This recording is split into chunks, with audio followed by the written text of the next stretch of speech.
Welcome back, everyone.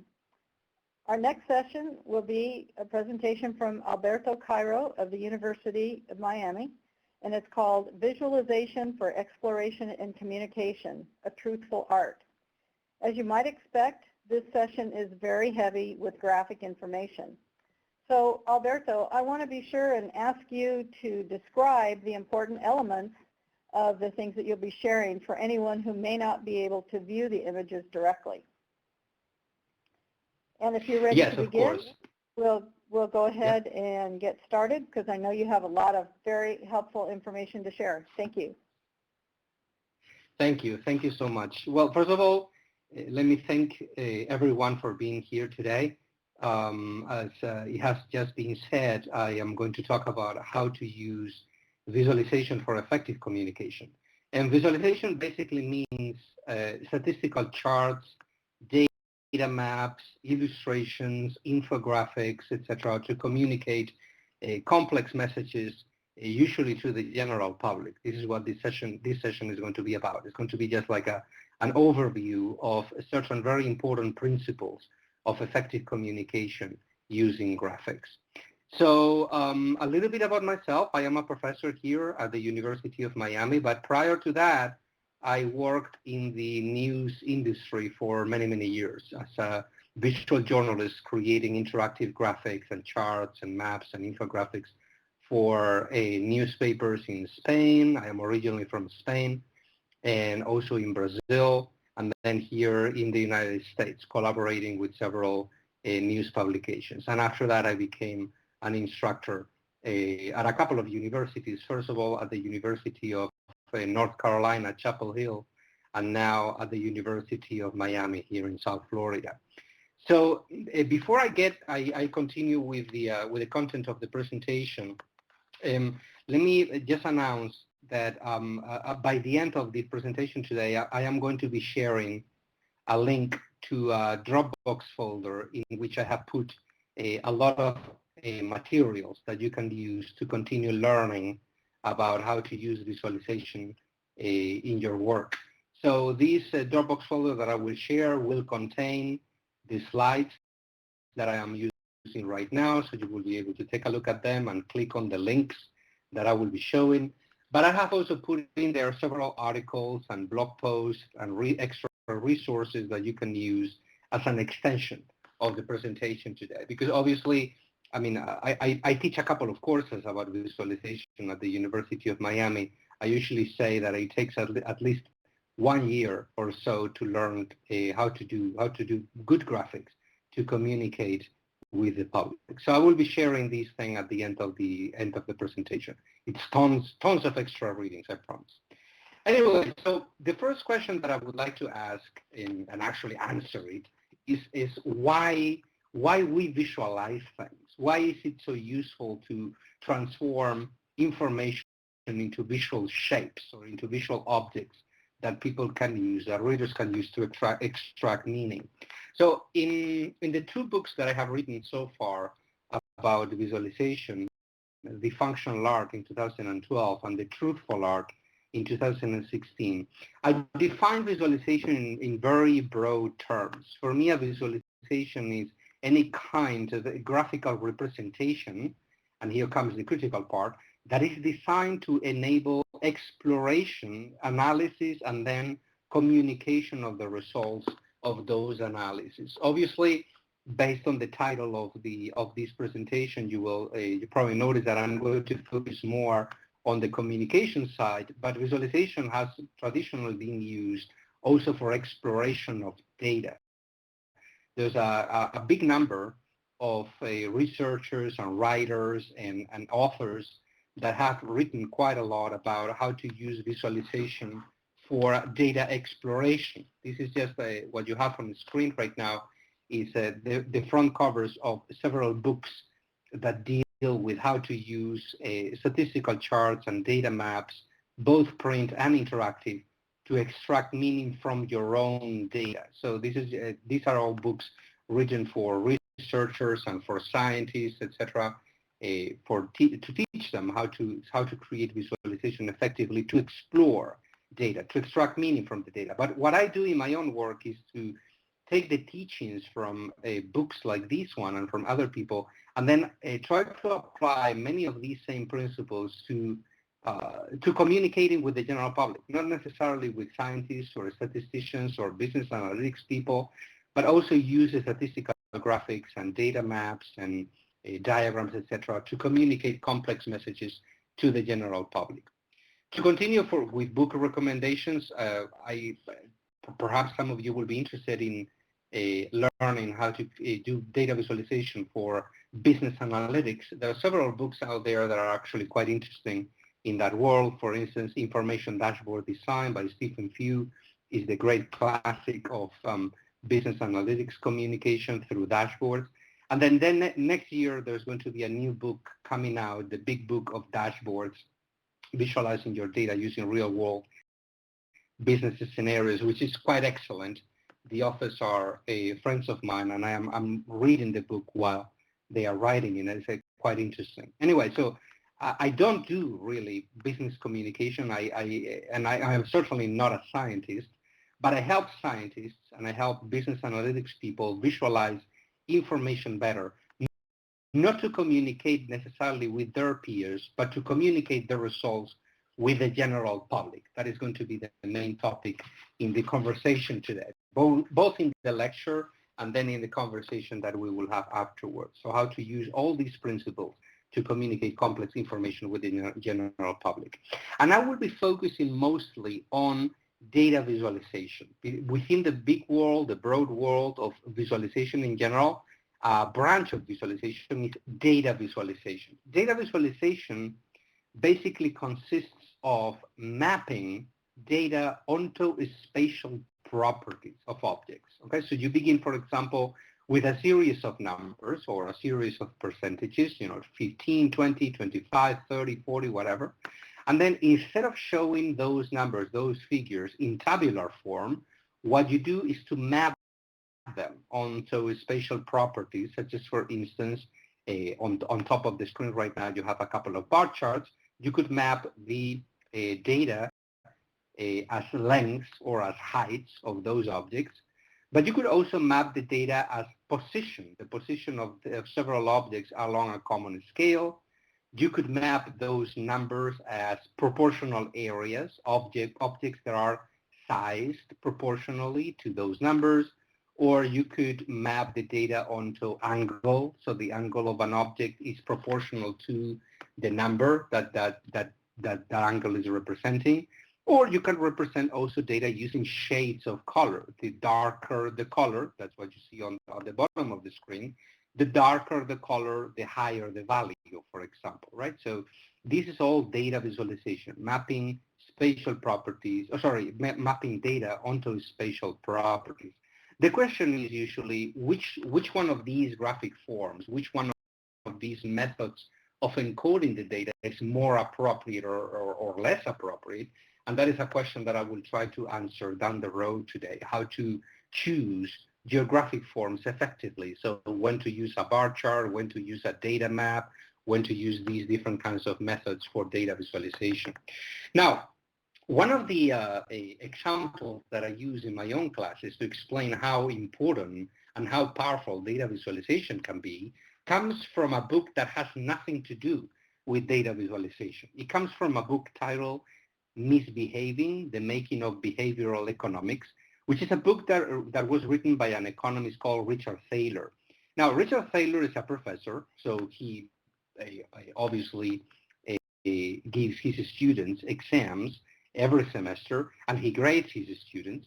And throughout the years, he graded his students on a scale from 0, which would be an absolute F, to 100, which would be an absolute A. And he discovered that the average score of his students throughout the years was 72. And the result of that, the result of an average score of 72 over 100, was that he often got not so good teacher reviews at the end of the semester. You know that at the end of the semester, when you are in a university course, you're asked to grade your own professor and send suggestions to your professor. Well, part of the feedback that Thaler received from his students was that the grades that he gave to his students were relatively low. Okay, so Thaler decided to transform these into an experiment. At some point, he decided that instead of grading his students on a scale from 0 to 100, he was going to start grading his students on a scale from 0 to 137. And the result was that after he started doing that, putting the A level at 137, he discovered that basically what happened was that the average score that the students got in tests was 96. And the result was that the feedback that Thaler received from his students started getting really, really better. Students were extremely happy that their grades looked higher than before. Now, obviously, if you think a little bit about what is going on over here, you will notice that Thaler was actually tricking his students because 96 over 137 is a slightly lower grade than 72 over 100. But you need to think very carefully about it in order to see the evidence behind that assertion. And the problem is here, what this problem reveals, is that the human brain is not very good at comparing numerical values. Unless that those numerical values are close to, rounded figures like 100 or 150, when we deal with no rounded figures like 137, right, or comparing 96 to 137 instead of 72 over 100, we are really, really bad at that. And this is when visualization can really come to our aid, is when visualization becomes useful, because rather than telling your students, I'm tricking you, right, 96 is not such a good grade, we could visualize those data. And this is exactly what I did for my second book, The Truthful, or transforming Thaler's experiment into a very simple data visualization, in which you can see actually that 72 over 100 is a slightly better grade than 96 over 137. Sometimes you don't see the evidence behind a data set unless that you visualize it. Some of the, even when you are just exploring the data to understand what the data is hiding. And let me show you just a very simple example of what I mean. Take a look at this. The data set that you have on the left-hand side, those two columns of numbers, imagine that those are two variables. I don't know, unemployment rate versus average salaries. It doesn't really matter, right? And then you calculate, all the summary statistics for those variables. So you get the mean, you get the standard deviation, you get the correlation coefficient, which is slightly negative. It's almost no correlation at all. It's minus 0.06, so it's really, really low. But you basically are going to report all these values, and you're analyzing them and trying to understand what they mean, and you just report that. And there may be, interesting features of the data that get hidden, okay? So that is when visualization can be helpful. Now, I would like to just switch to my screen, if it is possible, so I can show you what I did with this data set. So right now, you should be seeing my screen, in which I have a software tool called Insight. I'm actually going to show you the website of this tool, Insight. This is a free open source tool created by students and faculty members from the University of Auckland in New Zealand. And you can download it for free. It is based on the R programming language. It's very, very easy to use, and it's quite simple, but it's also quite powerful. Anyway, so this is just one of the recommendations that I would like to leave here on the table today in case you're interested in the future in exploring visualization tools. This is one of the tools that I would recommend that you explore, just because it's powerful and it's free. Anyway, let's go back to the exercise that I proposed. So we have these two variables over here, let's go back to my screen if it is possible. And let's switch back to my screen so you can see Insight. Okay, there you go. So on the right column, on the left column, you have the first variable. On the second column, you have the second variable. We calculated the standard deviation, the mean, the median, the correlation coefficient. But if we don't visualize our data, we may be, missing important features of the data. So let's take a look at the variables. Now I'm going to tell this software to show me a scatter plot in which I'm going to display these two variables together. So on the one of the axis, I am going to put variable 2, and on the other one of the axis, I'm going to put variable 1. And the result is that if I don't visualize my data, I will not see the dinosaur that was hidden behind all these data. Oh, well, obviously this is a very, very silly joke. This is a completely fake data set that I created myself to make this point to my students. If you don't visualize the data, you will not get to see the drawing behind the data. Let's go back to the presentation. There you go. So the dinosaur gets hidden if we don't visualize the data. By the way, I created this example with the tool that is linked from this same slide. It's called Draw My Data. It was created by a British statistician called Robert Graham. It's a tool that basically lets you create and draw. It lets you draw any kind of data set on an empty scatter plot. You can start plotting dots, painting dots, and then the tool will return the actual value of those dots. Anyway, so again, you cannot see the features of a data set in many cases if you don't visualize it. Let's take a look at a real world example. Right? Let's, for example, suppose that you are going to take a look at a temperature records, worldwide temperatures throughout the years from the year 1000 up to the present, and you get the data in numerical form, in tabular form. It will be really, really hard for you to spot trends and patterns in the data, or at least for most people, it will be really hard to spot trends and patterns in the data if you don't visualize those data, right? So you have this screen with all the tabular data displayed in there, but it only becomes meaningful when you represent it visually, because those data that you saw before are the numbers behind one of the most famous data visualizations historically, called the hockey stick chart, which displays how temperatures in the world have changed throughout the years, since the year 1000 up to the year 2000. And the most important pattern that this visualization is displaying is that global temperatures remain more or less stable throughout the ages until we get to the Industrial Revolution. Right after the Industrial Revolution, global temperatures started increasing very, very, very rapidly. So to create the shape of a hockey stick. Well, the hockey stick becomes invisible if you only show your data in tabular form. It only becomes visible and also persuasive after you visualize it. Anyway, so these very quick examples that I'm showing you actually are helpful, to summarize what visualization is about. A visualization, this is one of the definitions that I like the most. A visualization is always a display of any kind that is intended to make the invisible visible. Okay, so you begin with something that may hide important features of the data, just because you are displaying the data just as numbers. But when you plot those numbers, when you transform those numbers into objects of different sizes, of different colors, of different shapes, of different lengths or heights, you are making the invisible visible. And the second point is also really, really important. When you transform information into a graphic, into a data visualization, for example, you are creating an object that works as a cognitive aid. It is something that expands your perception and your cognition. It's something that lets you see beyond what your eyes or your brain could normally see. Related to these, a visualization is something that can be created based on the nature of the information that you are presenting. This sentence will become meaningful later on when I talk about how to choose graphic forms to represent your data.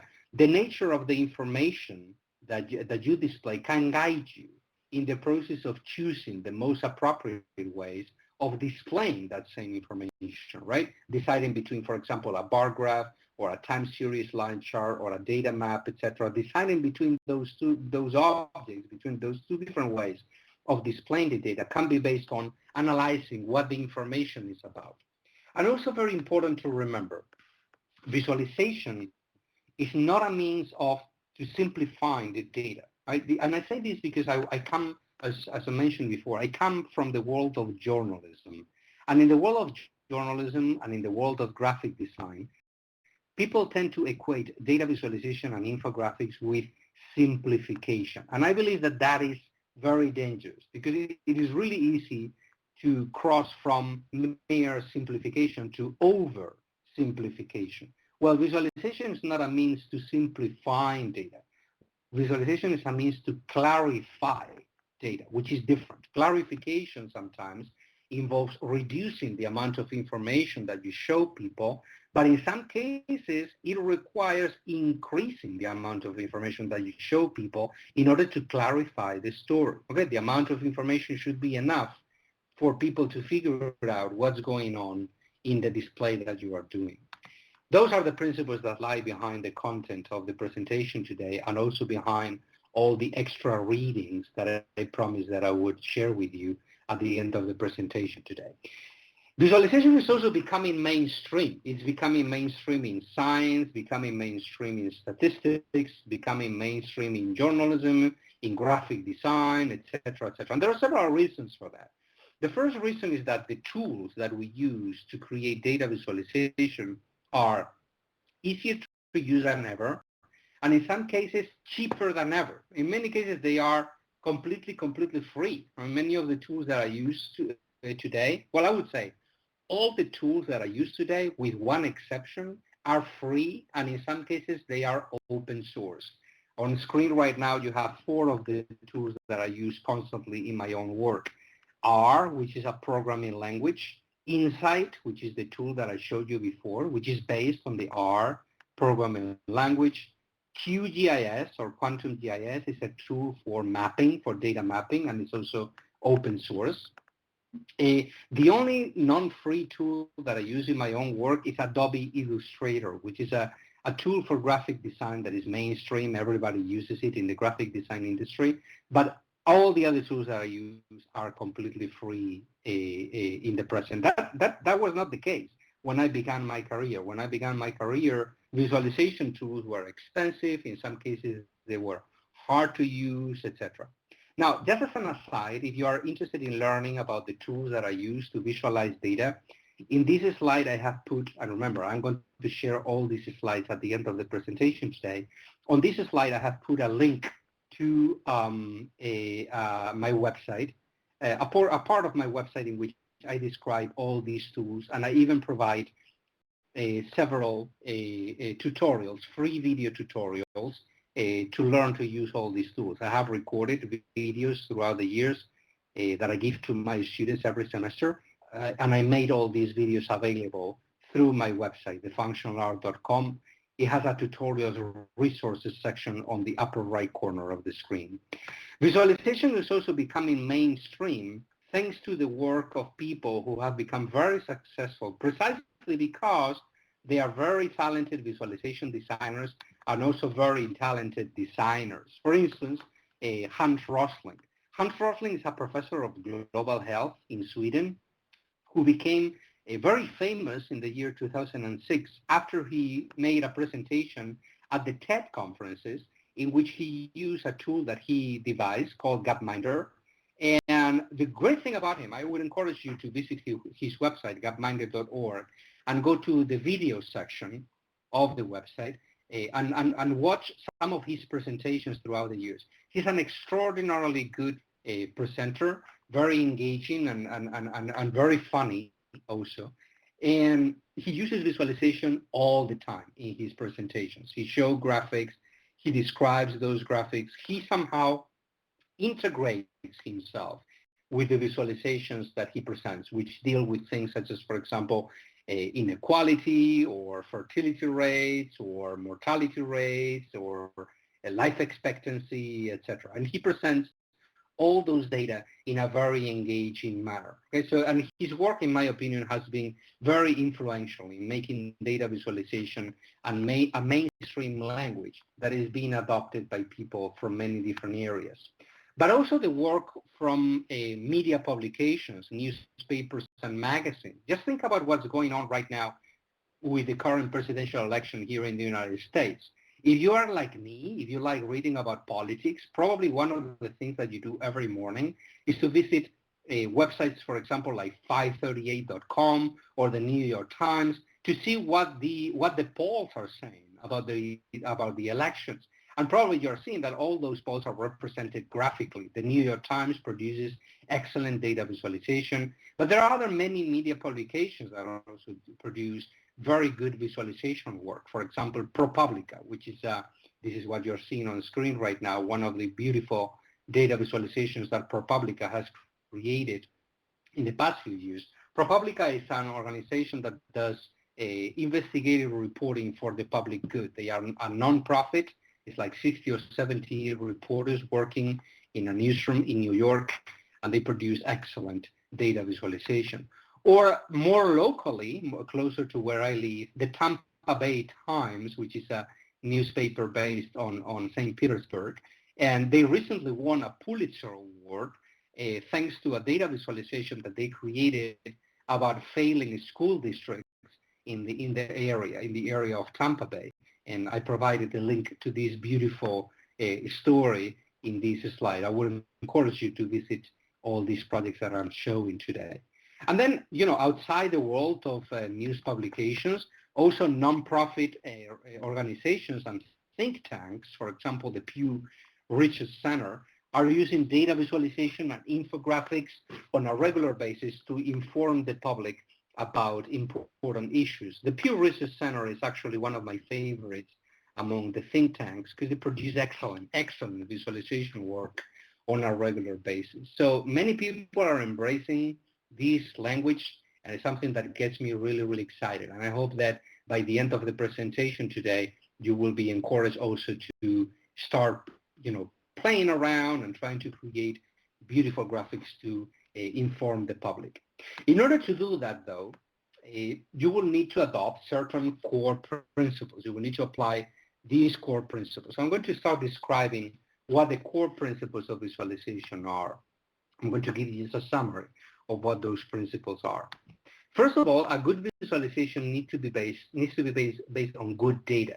And this may sound like a no-brainer, right? I mean, everybody wants to just plot or show good data, but most of you probably work with data every single day, and you know how hard it is to come up with good data, analyzing those data correctly, with the right assumptions, cleaning up those data in order to present them visually, etc. That's a very hard part of the job, and it's something that needs to be done even before we plot the data.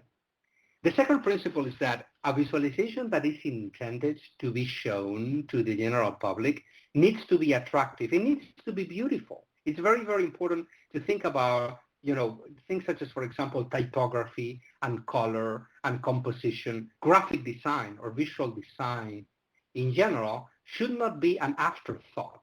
And I say this because I know that I'm talking to an audience of mainly made up of researchers. This is something that I have observed in my work here at the University of Miami, collaborating with scientists and business analytics people. They tend to think that graphic design is an afterthought, typography, color. And it's not. It's a very important component of good visual communication. But right after we have attracted people's attention to the graphic that we are presenting, we should not frustrate them. We should create something that actually delivers information that is readable and also understandable. And then related to the point that I made before about oversimplification and clarification, a good visualization should show the right amount of data. Now, what is the right amount of data? By right amount of data, I mean the amount of data that you need to tell the story truthfully, meaning avoiding oversimplification, and the amount of data that you guess that people will need, that your audience will need to understand the information correctly. So the answer to point number 4 is actually twofold. You first need to make a guess of how much information you need to tell the story truthfully, but then you also need to think about who your audience is. How much you guess that your audience knows about the story that you are presenting. Because if your audience knows nothing about the story that you are presenting, you will need to show more information. But if you're talking to an audience that you guess who knows already a little bit about the story that you are talking about, perhaps you will need less information, right? So this is what I mean by showing the right amount of data. Now, let me show you graphics that they are not that great in terms of respecting these very basic principles. Let me begin with principle number 1 and number 4. Now, This is a graphic. It's actually a redesign of a graphic based on data from an organization called the NCTA, the National Cable and Telecommunications Association, which is an organization that does marketing and PR for the cable industry here in the United States. A couple of years ago, this organization tweeted a chart that looked like this, trying to prove, quotation marks in that proof, that if the government, if the U.S. government doesn't intervene in the market, in the cable market, companies such as Time Warner Cable or Comcast and places like that, they will feel more compelled to invest more money in improving their infrastructure. And this organization proved, again, quotation marks in there, proved the point by showing two bars in a bar graph. This is what you're seeing right now, a red bar and a blue bar. Now, the red bar, which is smaller, is $14 billion. This is the amount of money that these companies invested in improving the cable infrastructure between 1993 and 1996, following the 1992 cable regulations. Right after the market got deregulated, though, the blue bar represents the amount of money, $56 billion, that these companies invested in the market between 1999 and 2003. So it looks like the point has been proven, right? It looks like it is true that if after the market got regulated, these companies invested just a little bit of money, but right after the market got deregulated, these companies, for some reason, started investing a lot of money in improving infrastructure. Well, the problem is that this graphic is a gross oversimplification of reality. It's so oversimplified that it renders the graphic completely useless.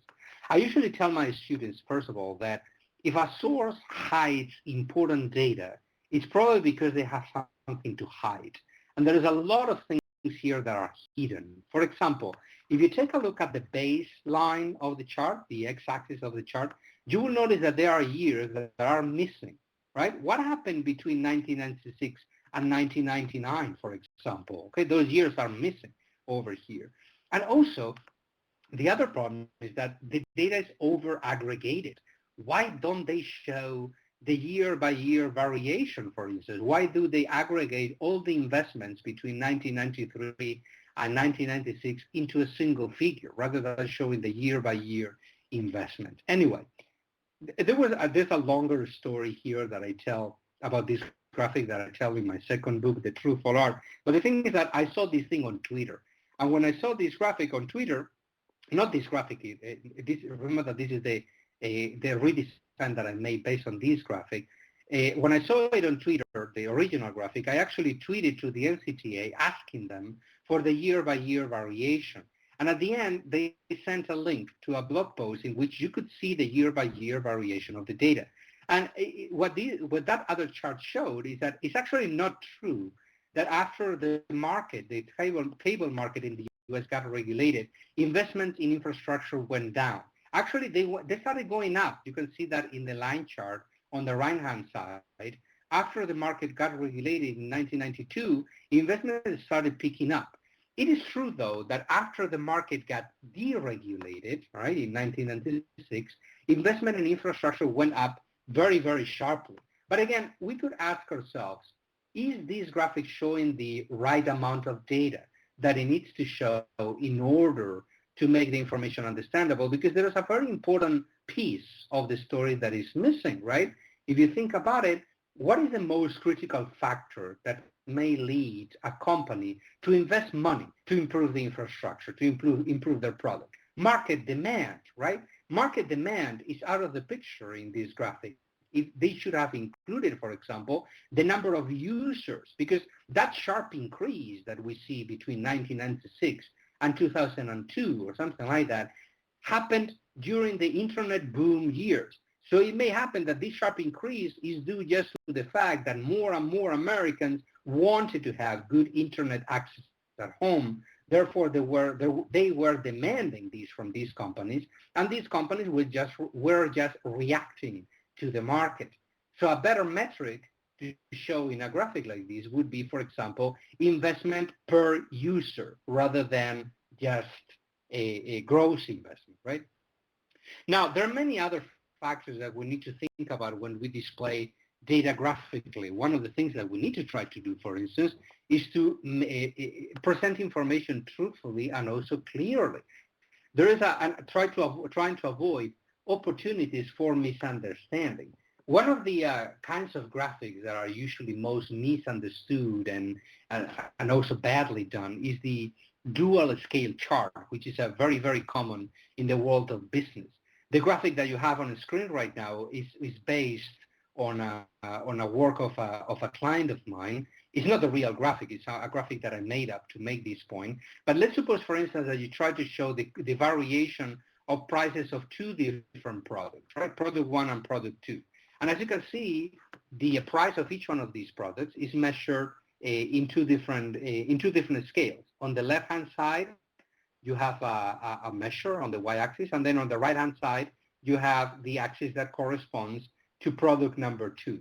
Well, the problem is that we are forcing the data to show a covariation that may not be there, right? We are forcing the data to adopt a shape that we wanted to adopt, right? It would be much better to use a single scale to display both products, to display both data sets. When we do that, when we make both lines have exactly the same scale, that covariation is not that clear. That covariation may not be there, right? So there are certain graphic forms that we should use with a lot of care or avoid in most cases. For example, the dual scale chart is a kind of chart that I usually recommend people to avoid, okay? How to avoid it? Well, one of the ways we could do that would be to either put everything on the same scale, or if that is impossible, create two different charts, two different line charts, or in this case, for instance, instead of showing the gross variation of these products, of the prices of these products, we could create an index chart, right? An index chart is basically a chart that shows the percent increase or decrease in comparison to a baseline, which could be the first month of the time series chart, and then just show the percentage variation of those two products. There are certain cases, there's a question about that I'm seeing right now. When would you recommend to use a two-scale chart? Well, there are a few cases in which it may be appropriate. For example, if you're showing the variation of a metric in gross terms, or the gross variation of that metric, and then the percent variation of that metric, if it is the same metric, then it is appropriate to use a dual scale chart because you are comparing basically the same variable to itself, okay? In that case, I think that a dual scale chart is appropriate. But in most cases, I try to avoid it. Only in cases like that, I may use a dual scale chart. In any case, in this slide that you have on the screen right now, when you have access to all these slides, you will be able to click on that link at the bottom of the slide.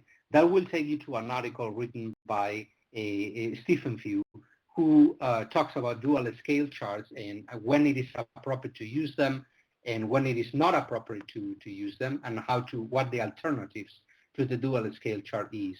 You're welcome, Solange, by the way.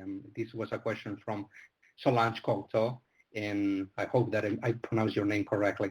And anyway, so this is just an example of the kind of thinking that we need to have when we design data visualization. We need to ask ourselves, are readers going to interpret this correctly, right? In some cases, by the way, it's also useful to test our graphics with people. Show our graphics to actual readers and ask them, what do you see in this graphic? What is your interpretation of the data that is being shown in this graphic? Sometimes that kind of very unscientific test can be really, really helpful for you, even if it is unscientific. Anyway, going back to the principles of visualization that I showed you before, I also talked about attracting people's attention and not frustrating people. There's a good balance to be found between creating graphics that are attractive and graphics that are readable. Let me show you an example of what I mean. This is a chart created by a friend of mine, Georgia Lupi, from a company called Accurate, in which she was trying to show when many writers published their first masterpieces. Writers such as, for example, Norman Mailer or Iris Murdoch or James Joyce, etc., etc.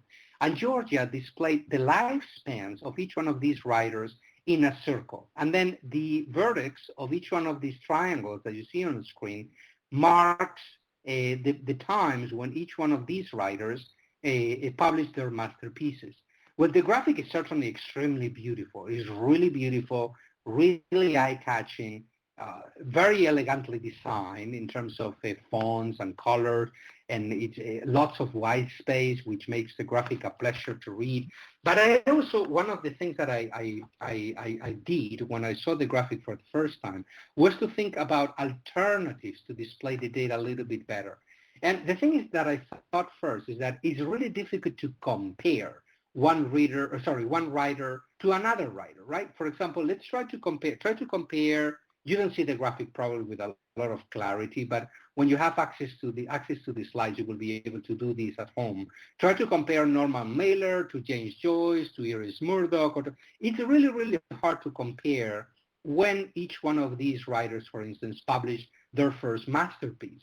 So I said, why don't, instead of using circles, and I made a quick makeover of this graphic myself at home, why don't we display the lifespans of these people, of each one of these writers as a line, as a timeline, and then we show when they publish their masterpieces as a little bit of a bump there on the line. And now immediately you can see when all these masterpieces were published. And then you can compare one writer with the other writer. So by no means I am saying that the original graphic is a bad graphic or that my version of that graphic is better, but I do believe that my graphic is indeed a little bit better at letting you compare one reader to another reader. It's certainly less beautiful than the original one, but sometimes you need to sacrifice a little bit of beauty of the graphic in order to make the information clearer. Anyway, so expanding on all these principles, we could go a little bit deeper and talk about how to choose graphic forms when you create your visualizations. Okay, remember that at the beginning of the presentation I said that data visualization consists of mapping a data onto spatial properties such as length or height or area, etc., etc. So when to use each one of these graphic forms, when to use a bar graph, when to use a pie chart, when to use a line chart, when to use a data map. There are several resources out there that can help you guide your decisions in terms of choosing graphic forms. The websites that you have on the screen right now could be great starting points for this decision. The one on the left is called the Data Visualization Catalog, and the one on the right is called the Essentials, Emery's Essential, which is a website created by Ann K. Emery, who is an expert in data visualization. Those two websites are extremely useful. You can just click on those links later when you have access to the slides. And what these websites do is basically a catalog, right? So you can click on any of these links that you have over here, any of these buttons, and any of these buttons will take you to a little article, a short article, describing how to use these graphic forms correctly. So how to use a bar graph, how to use a scatter plot, how to use a line chart, etc. So they can be extremely, extremely useful. So I may use a resource like this as a refresher, as a reminder, but I tend to use a different set of principles. Now let me explain how I choose myself graphic forms for my own visualizations. I usually begin by answering these three questions. I ask myself first who the audience and the publication is, right? So what is the public? What is the public that I'm talking to or that I'm talking with? That is the first question. The second question, which is a very important one, the most important one probably, is what questions should my graphic help people answer? Or in other words, what is this graphic for? What do I want people to do with this graphic? Do I want people to be able to compare things, in which case perhaps I want to use a bar chart? Do I want people to see a change in time, in which case I may use a time series line chart? Do I want people to see, I don't know, geographic patterns in the data set, in which I may use a data map, for instance, right? So that's the kind of thinking that you need to make. What is your graphic for, right? Because I have observed people, for instance, using maps for everything. And sometimes a map is not the answer, right? A map is not very good to letting you compare one region to another region. The whole goal of a data map is to show you geographic patterns, but not to let you compare one region to the region next door. If you want to do that, you may want to use a bar graph. And then the last point is actually quite important as well. Can you understand the graphic without reading every single number, every single figure on the graphic? All right, so this is the first three questions that I asked myself when designing a graphic. Another resource that I use, and believe me, I use this all the time, is this hierarchy or this scale of graphic forms that was created by William Cleveland and Robert McGill in 1984. Now, this hierarchy of graphic forms should be read from the top to the bottom, okay? This is what McGill and Cleveland did back in the 80s. They did experiments with readers, with actual people. They plotted data, they encoded data using different kinds of graphic forms, bar charts, circle charts or bubble charts, color charts using different shades of color to display the data, line charts, etc. And by testing these kinds of graphics with readers, they discovered that it is possible to create a hierarchy of graphic forms, according to how accurate the judgments you can make with these graphics are. Okay? This means that basically the graphic forms that belong to the top of the chart, bar charts, line charts, scatter plots, etc., will enable readers to make extremely accurate judgments. Okay, so these are graphic forms, for example, like the one that you have on the screen right now, the bar chart, the lollipop chart, which is an alternative to the bar chart, the dot chart, the scatter plot, the line chart, the slope chart. All these charts belong to the top of William Cleveland and Robert McGill scale, and they enable very accurate judgments. Whenever you want people to be able to compare with a lot of accuracy or see relationships or see change across time with a lot of accuracy, we should try to go up in William Cleveland and Robert McGill scale. We should not go down on that scale, okay? Now, the graphic forms that belong to the bottom of the scale can also be extremely useful. It is only that they should not be used for accurate judgments, such as for accurate comparisons or accurate time series charts or accurate correlations, etc. They may be great to display the big picture of the data, right? Because graphic forms or methods of encoding, such as color shading or area, etc., are the graphic forms that are commonly used on data maps, right? On a data map, as I said before, the goal of the graphic is not to let you compare. These are all maps of Spain, as you can see. The goal of these maps is not to let you compare Madrid to Barcelona or Barcelona to San Sebastian or other cities. The goal of these maps is to let you see the big picture of the data, right? Concentrations, larger, smaller concentrations of the data. If you really, really wanted people to be able to compare and rank the different regions of Spain according to a variable, okay, then you should not do a map, because a map is not great at that. You should do a ranking and a bar chart, okay? Now, the problem is that this very simple principle, this very, of choosing data graphics, sometimes people tend to misuse data charts just because they don't understand this very simple hierarchy of graphic forms. We tend to sometimes to plot data randomly or to choose graphic forms just because, a certain graphic form just because it's the graphic form recommended by the software that we are using, or we just choose the graphic form that we like the most. So, someone who likes maps, for instance, says, oh, I love maps, so everything is going to be a map, right? Well, that is the wrong way of plotting data on a data visualization. Or I like pie charts, so everything is going to be a pie chart, right? So let me show you an example of misusing pie charts, for instance.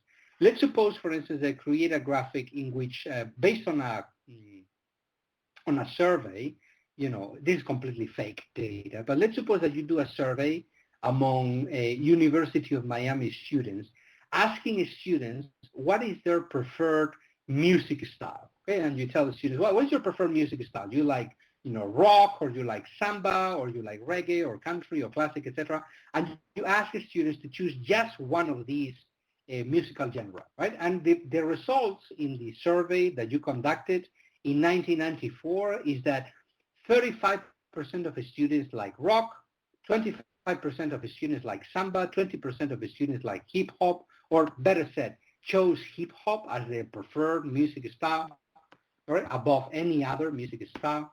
And then you conduct the same survey in 2014. And in 2014, you get different results, okay? And then you plot all your results using a pie chart, in this case, a 3D pie chart. And as you can see, well, this looks nice, right? It looks beautiful, colorful. It looks like a lot of fun. But as I said before, a visualization is not just a beautiful picture. A visualization should be a means to answering questions, interrogating the data, asking questions to the data, and try to get answers to those questions. So a question that we may ask, to this data is, has rock or hard rock in this case become more or less popular? Well, it seems that it has become more popular, right? The red segment in 2014 is bigger than the red segment in 1994. But try to do the same with samba. Is samba more or less popular than it used to be? It's super hard. It's very, very hard to tell, right? And the same thing could be said about hip hop or about reggae. Are hip hop and reggae more or less popular than they used to be? It's really, really hard. Why is it hard? Well, because we are using, well, first of all, because the graphic is 3D, it's a 3D graphic, and here comes a very important recommendation. Never use 3D effects on data charts, okay? Never, okay? Unless that the graphic is interactive and you can rotate the graphic interactively. If your graphic is static, never use perspective effects or 3D effects. But second of all, because a pie chart is a kind of graphic that is based on showing you areas, segments of different sizes.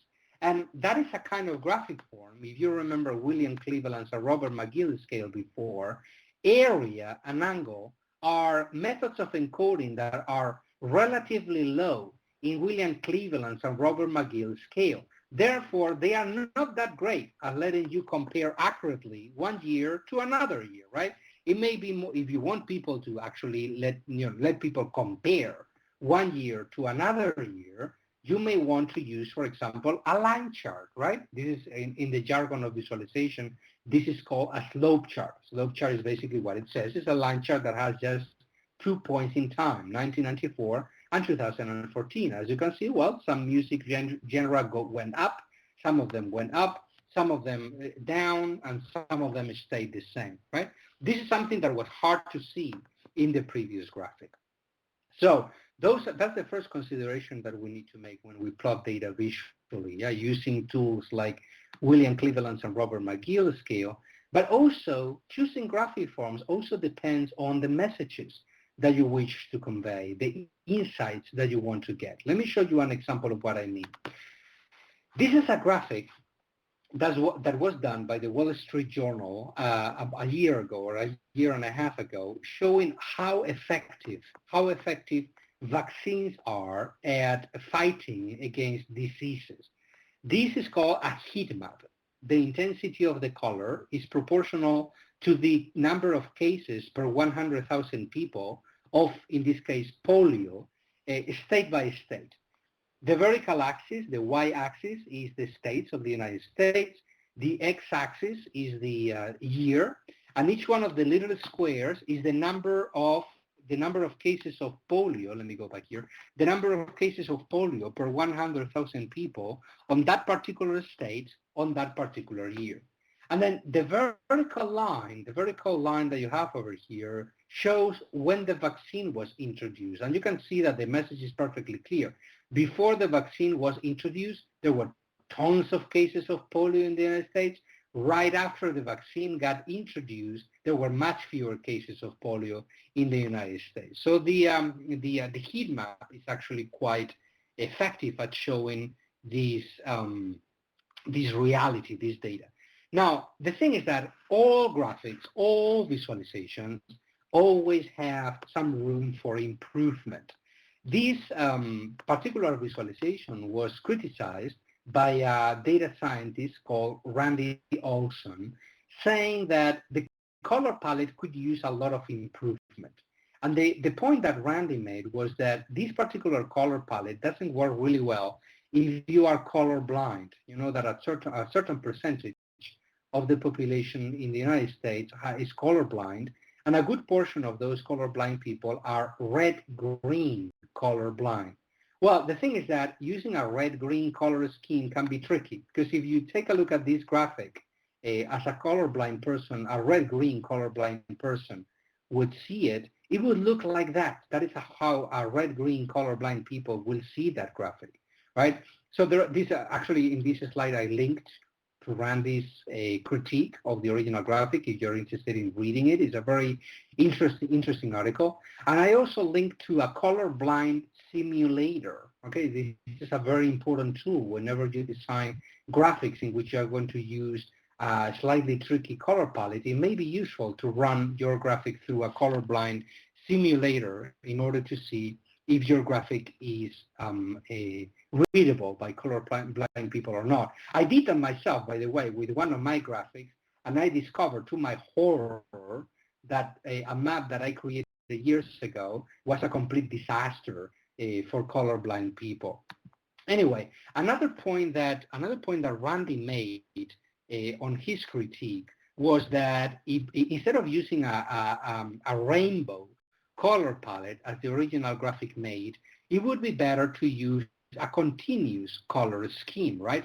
From light, for example, from light red to the darker red. It's a very important thing to remember. So if your data is continuous, and this is a continuous variable, your color scheme should also be a continuous color scheme rather than being a categorical color scheme, right? But Randy, in his critique, went even further, right? And he actually said, well, if the point that you're trying to make is just that the vaccine was really effective, why do you need to show the data state by state?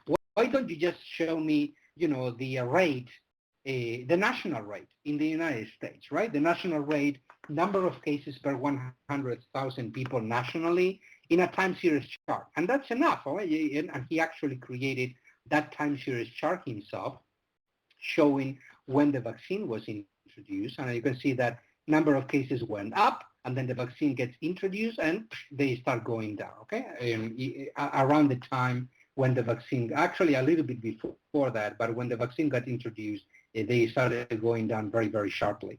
So that's the point. And then Randy said, well, but perhaps you may want a little bit more of detail, and you may want to display the data state by state. And he created this graphic, which is a complete mess. He realized that, and he said, well, perhaps you may want to do that, which is, if you are interested in seeing the variation state by state, perhaps you want to create a time series chart for each one of the states in the United States. This is in the jargon of data visualization. This is called a small multiple array. When you repeat the same graphic form over and over again with the same scale, so tons of time series charts here, you're creating a small multiple array. Well, let's put all those graphics side by side. The heat map, the first time series chart, the second time series chart, and then the small multiple array. Which one of these graphics is better? Well, there's actually no better. It all depends on what you want to show, right? The time series chart, the first time series chart that Randy created, this over here, is extremely clear, right? But what if you want a little bit more of detail? If you really want to see a state by state, right?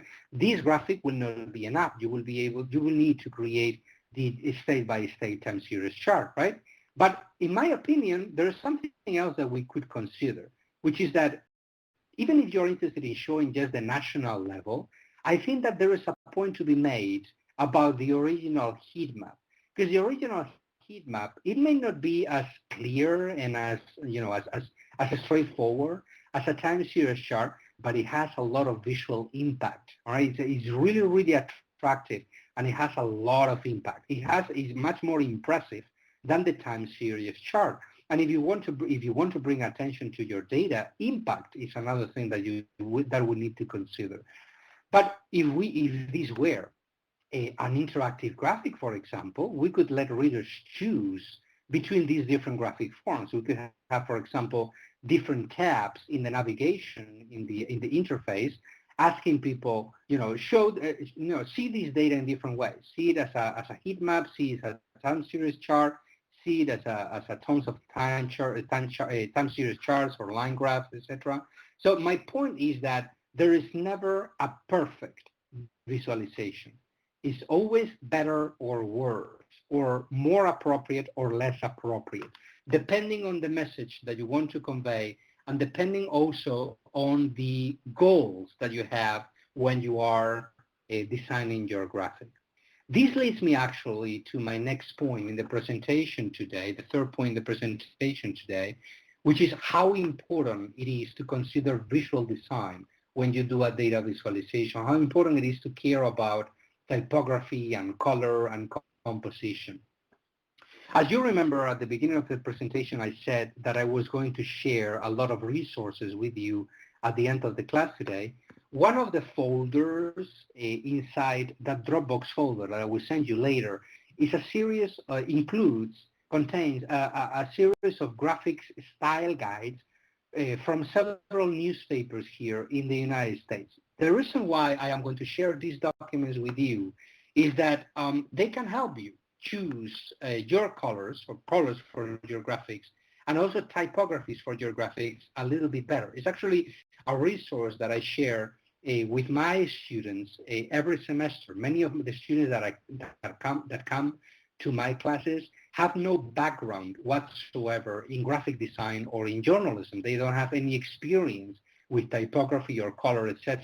So I tell my students, well, no worries, don't worry about that. Just imagine that you're going to create your graphic for the Los Angeles Times, for example, and we have the graphic style guide for Los Angeles Times in there. Just use that graphic style guide. Just imagine that you're going to create your graphic for the LA Times. Use their color palette, use their typographical palette, create your graphic as if it is going to be published in the Los Angeles Times. But there are certain principles in visual design that lie behind all these resources, which is that graphic design is about making things beautiful, but also making things cohesive and consistent, and also readable and also understandable. So let me show you a little trick. Let me show you something that can greatly improve the visual appearance of your visualizations. It's a little exercise that is based on a principle that comes from a very famous and very good book called The Laws of Simplicity, written by a graphic designer called John Maeda. Maeda says in this book that simplicity, which is not simplification, is about subtracting the obvious and adding the meaningful. There's a lot of wisdom behind this quote, behind this saying. We can actually transform these into a principle of visual design. When you create a graphic, when you create a visualization, an infographic, etc., first ask yourself, what can I remove without compromising the data? What can I get rid of without making the graphic less clear? And then after you do that, ask yourself, what can I add to the display to make the visualization more understandable? All right? If you just follow this principle, your graphics will improve in terms of visual appearance greatly. Let me show you just a very quick example based on completely fake data. Let's begin, for example, with your typical graphic created with the earlier versions of Microsoft Excel, right? Which is, by the way, a wonderful tool. Excel is a wonderful tool, but in some cases, the design choices that Excel prompts you to use are not the best choices. This is a very extreme example, a graphic that has a 3D effect, and as you remember before, I would discourage you to use 3D effects in your graphics. That very dark gray background there, the very dark grid lines in there that get in the way of the data, we could remove all that without compromising the graphics. So step by step, let's first of all clean up this graphic, and then afterwards, let's think about what we can add to the graphic to make it more understandable. Okay, step by step. The first thing that we could do would be to remove the 3D effect. Just by doing that, the graphic becomes a little bit clearer. Now, another thing that I don't like about graphics created with Excel and other tools is that they tend to de-emphasize the headline. And I like my headlines to be big and bold and visible, right? So let's make that headline on top much bigger and perhaps align it to the left rather than centering it. Another thing that many of these tools do, by the way, is to use a legend. And a legend, in many cases, doesn't make a lot of sense. The rule of thumb that I use, by the way, in graphics is if it is possible to avoid using a legend, don't use it. How many times have we seen, for example, a pie chart with just two segments and a legend saying blue represents such and red represents such and such? Why do you need a legend? Why don't you just label the segments of the pie charts directly? Just put the legends next to the segments that they correspond to, right? Well, in this case, the legend doesn't make sense either. We could transform the legend into a subtitle, for example. Let's do that. Just by doing that, we have gained a lot of space that we can use to make the chart much bigger. As you can see, I have increased greatly the size of the headline. The next step could be, for example, to remove the gray background and to de-emphasize the grid lines a little bit, right? They are too visible. They clutter the composition a little bit. If we remove the gray background and we de-emphasize the grid lines, suddenly the graphic becomes clearer, and it certainly looks much less cluttered than it used to, right? And then another thing that we could do over here, we could greatly improve this even further, would be to remove a 1 out of 2 grid lines. Something that some software tools tend to do by default is to add too many tick marks to the display. Right? We could remove 1 out of 2 without losing anything. And then we could try to think about, at the end of the presentation, we could try to think about how to emphasize some of these countries over others. Let's suppose, for instance, that this fake graphic is going to be included in a report about unemployment in Somalia in comparison to other countries in the world. Well, you may want to emphasize Somalia using a darker color, and then you may want to put Somalia on top and then reorganize the countries from higher to lower right underneath Somalia. And notice at the end, this is the final step of this redesign process. Notice that at the end, I have also put the numbers at the bottom of the bars rather than putting them on the tip of the bars. This is something that I like to do in my own graphics, putting the numbers on the baseline over here rather than cluttering the graphic by putting the numbers on top of each one of the bars. Well, this very quick exercise follows John Maeda's principle of, first of all, remove what is not necessary, and then afterwards, think about what you can add to make the presentation clearer. Let me show you another example. This actually comes from students from the University of Miami. Now, a couple of years ago, I did a workshop for University of Miami science students about graphic design. It was like a one-day workshop about graphic design for scientists, how scientists can take advantage of graphic design. And before I did the workshop, like 1 month before, I did what I usually do with my clients. Whenever I have a client that calls me to go to the workplace and help them design better graphics, 1 month or 2 months before, I ask my client, well, why don't you send me some examples of your work? And I promise that I will send you constructive suggestions of how you can improve your graphics. Well, I did exactly the same with these students. I asked them to send me examples of the research posters. And this is an example, one of the examples that I received. It's a wonderful, incredible poster about malaria in South America. But, you know, there's also a lot of room for improvement, right? Because in terms of visual design, the poster looks very, very cluttered, right? All those gray background boxes, for example. This map here at the center, on the top center, looks overly complicated. The diagram at the center of the presentation looks extremely cluttered with all those blue bubbles and red squares, etc. Then on the right-hand side, you have a map, a data map. in which the scale uses way too many tick marks, then a bar graph that only has 2 data points, but it's overblown, it is huge and overly complicated. Those are all things that we can remove without losing anything, right? That's the part of the process of redesign, right? Remove first the things that are not necessary for understanding the information. The extra tick marks, the background boxes, the blue bubbles in the diagram at the center of the presentation. And then right after you do that, think about what you can add to the presentation to make the information more understandable. For example, we could emphasize the titles a little bit more, or we could add more white space in between the paragraphs. So we could, add more, like an extra line of empty space in between the paragraphs in order to make the paragraphs more readable, right? So based on all those principles, I made a quick redesign of this poster. This is a redesign that I made. It feels that it has less information than the original one, right? But it doesn't. It has exactly the same amount of information, but it looks much lighter because we have removed all those background boxes that clutter the composition and all the extra elements that were not necessary, such as the tons of tick marks that we had over here, the overcomplicated map over here.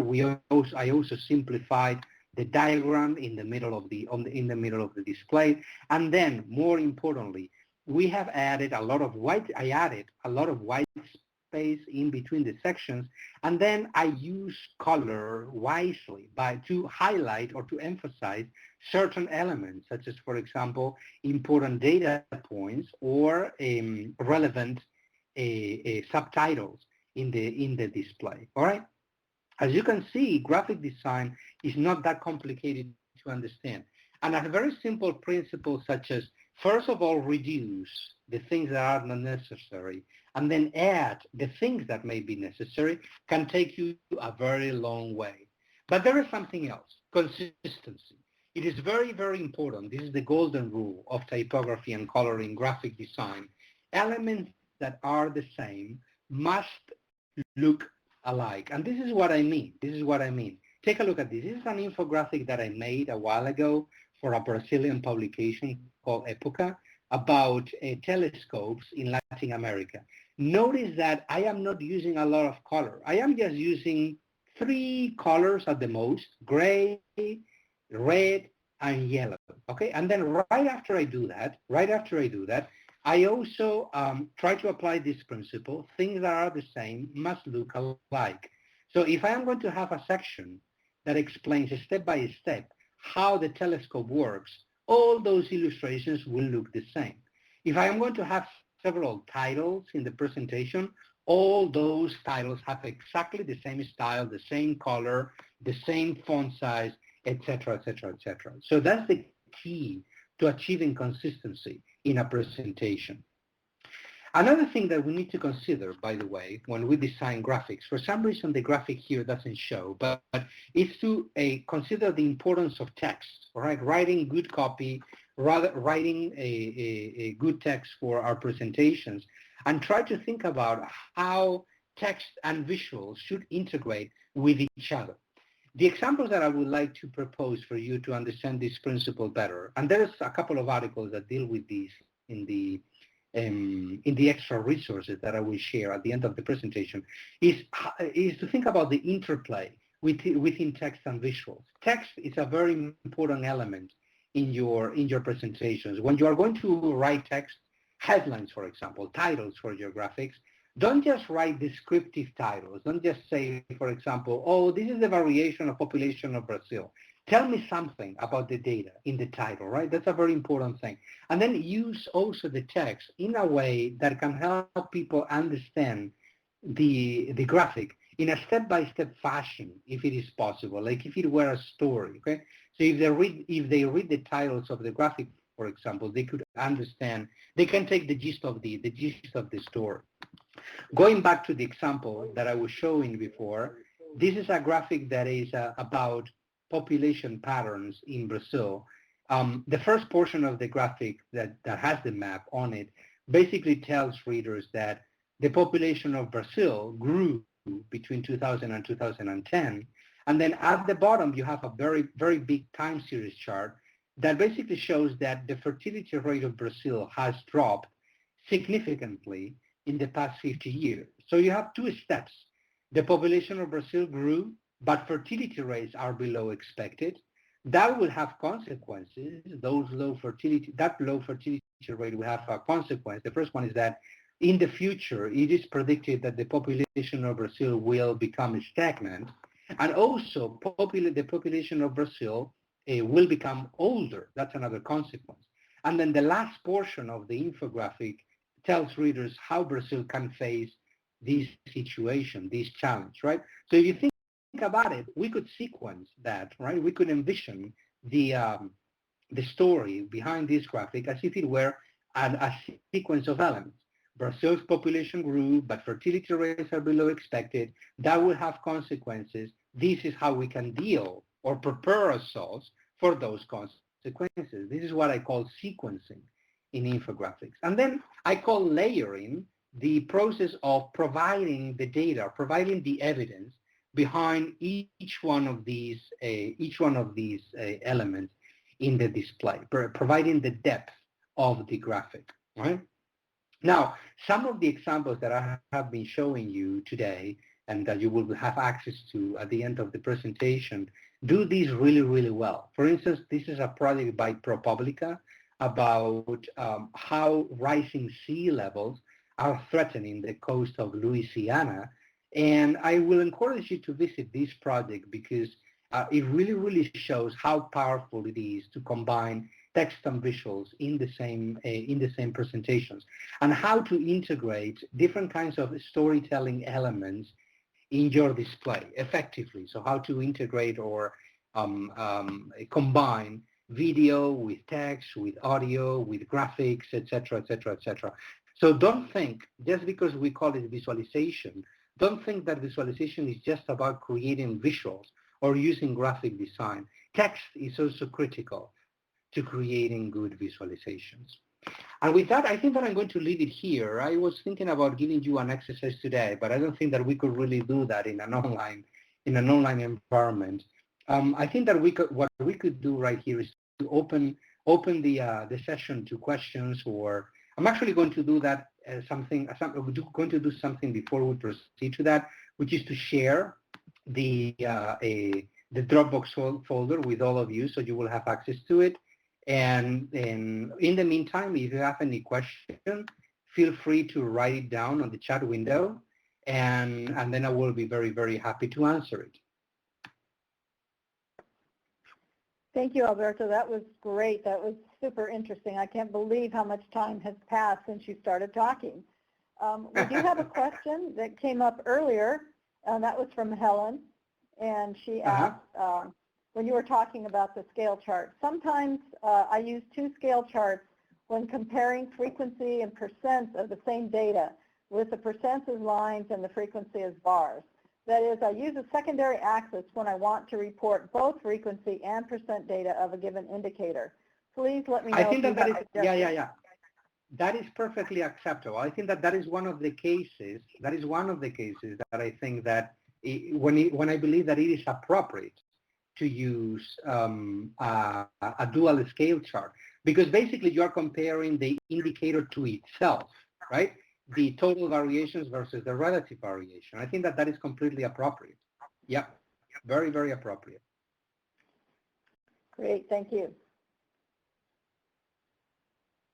Well, we had someone typing, but hasn't showed up. The question hasn't showed up yet. We have, I have plenty of time. So you just let me know when we should stop answering questions. But I'm here for you. So just keep typing questions.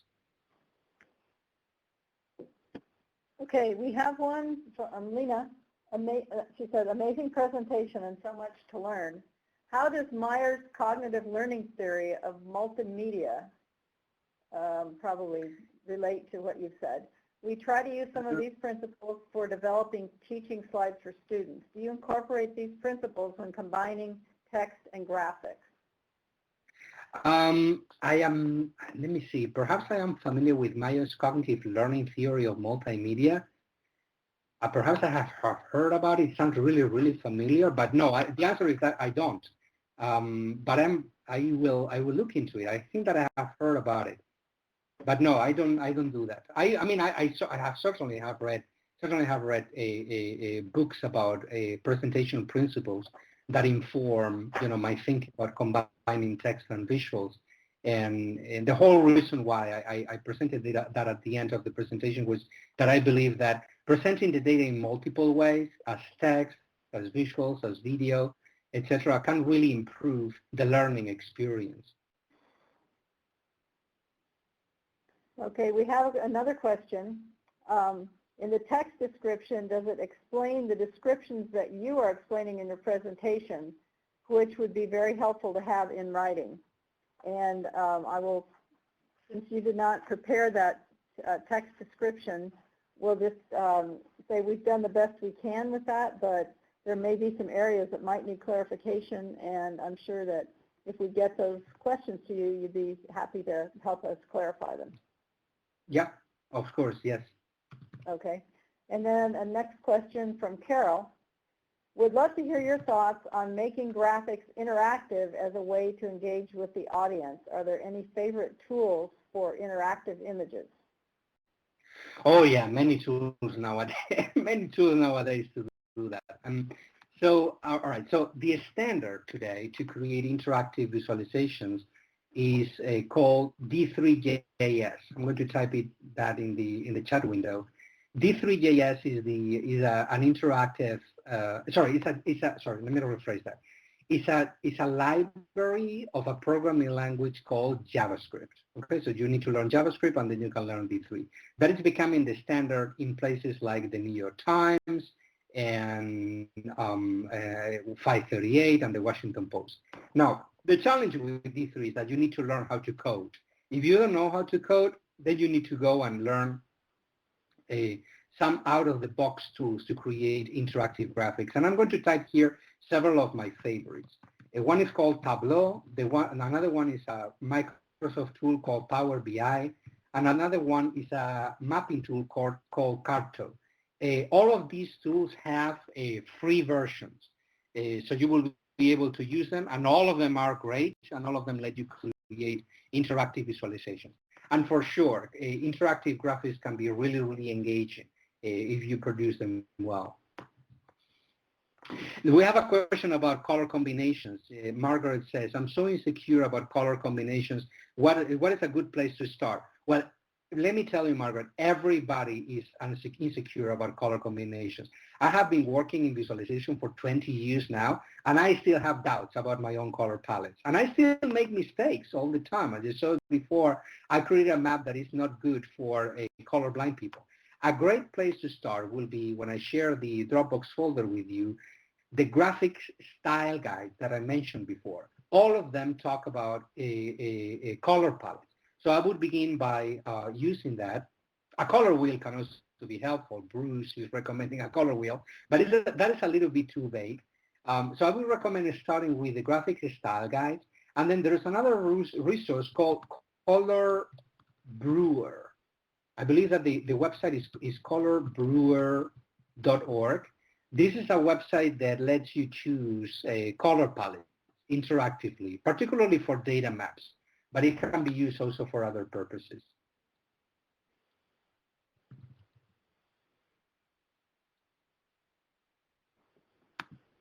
Thank you.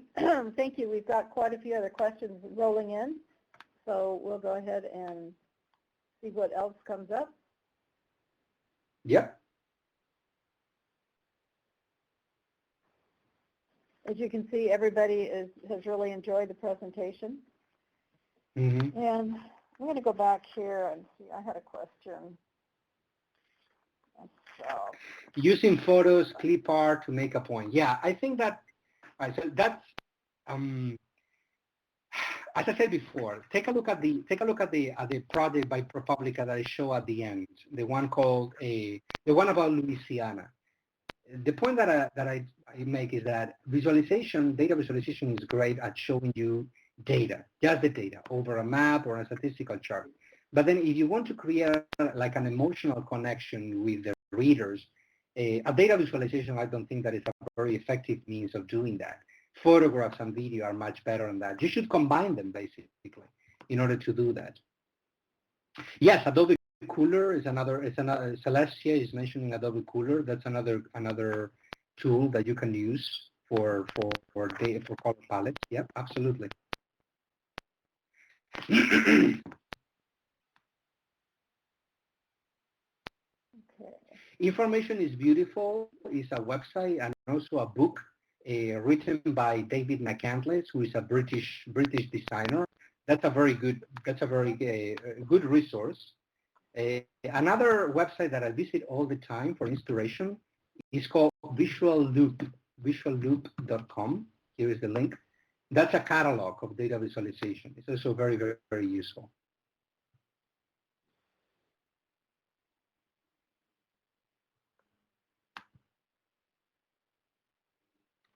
We have another question. Given that interactive graphics require learning to code, would you recommend adding someone like yourself or a designer to a research team? And how often do you work with different researchers? Well, I work with people all the time. Let me clarify something. I am not a coder.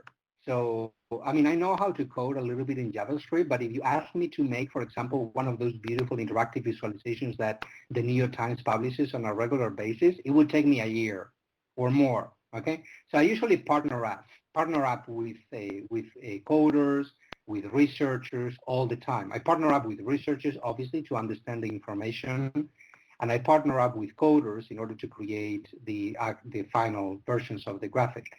So if you can afford hiring a programmer for a team, it's worth it. It's always worth to have someone who can code the front end of the application in JavaScript. But if you cannot afford it, then the out-of-the-box tools that I mentioned before, Tableau, Power BI, Carto, etc., can take you a long way as well. Okay? Edward Tufte. Yeah, there are many authors who write about data visualization. So Tufte is one of them, of course. But there's also Stephen Few, Tamara Munzner. I'm typing the names here. Tamara Munzner. I don't know, Isabel May Reyes. There are many authors nowadays that are writing books, excellent books about data visualization. The literature about data visualization is increasingly large, fortunately. Okay, I'm going to put the link here to the Dropbox folder. This is the materials folder. You can download my presentation from there and also all the articles and links that I mentioned before. Great, thank you. Do I offer? One other question is if you offer web-based courses for the public. Yes, on a regular basis, I do massive online courses. I don't have any course plan for the next few months just because I'm working on on other projects. But if you follow my website, the functionalart.com, I'm typing the link over here. If you follow my website and you're following me on Twitter, I'm going to put here my Twitter, Alberto Cairo. Whenever a new project comes up, when a new course comes up, I usually announce it with enough time. And in many cases, they are completely free.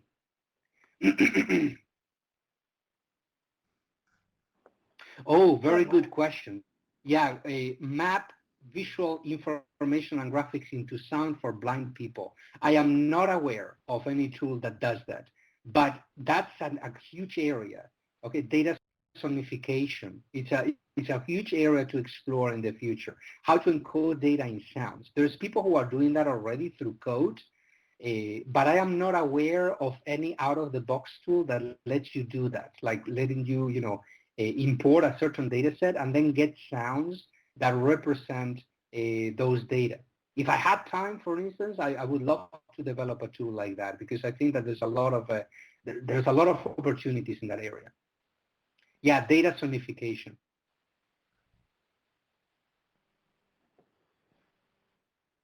We still have people typing in, so we're going to hold on and see if we have a couple more questions before we move on to our discussion.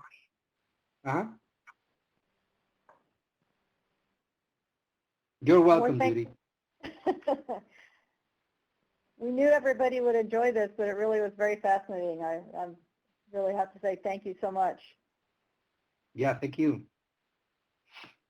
Yeah, Celestia, there's tools, there's people who have done projects like that. The New York Times, for instance, a while ago, created a graphic that displayed, I believe that it was the number of medals in the Olympics through sound pitches. So the pitch of the sound was proportional to the number of medals. But it was just an experiment. I think that there's a lot of work to be done in that area.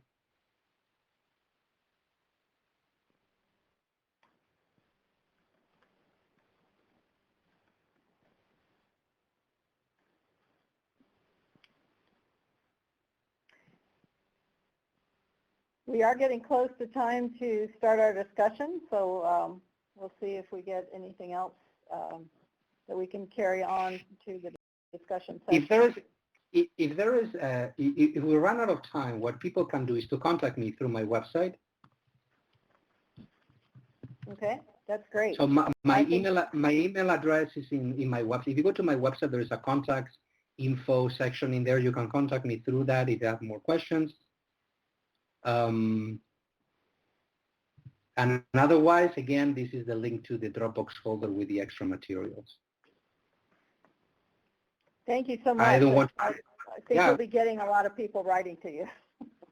Sure, I mean, no problem. It usually takes a while for me to reply to emails just because I receive a huge amount of them, but I usually reply. Okay, so well, thanks again for having me. This